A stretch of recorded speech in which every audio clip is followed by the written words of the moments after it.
Alam mo, ang maging OFW, ang isa sa pinakamahirap na desisyon na gagawin mo sa buhay mo kung mag-a-abroad ka.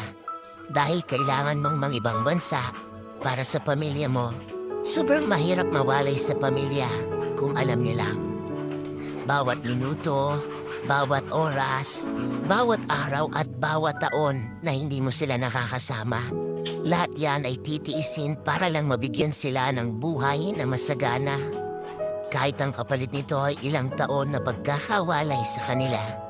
Mahirap talagang maging OFW dahil lahat ng okasyon sa buhay mo, habang nasa ibang bansa ka, ay hindi mo sila makakasama.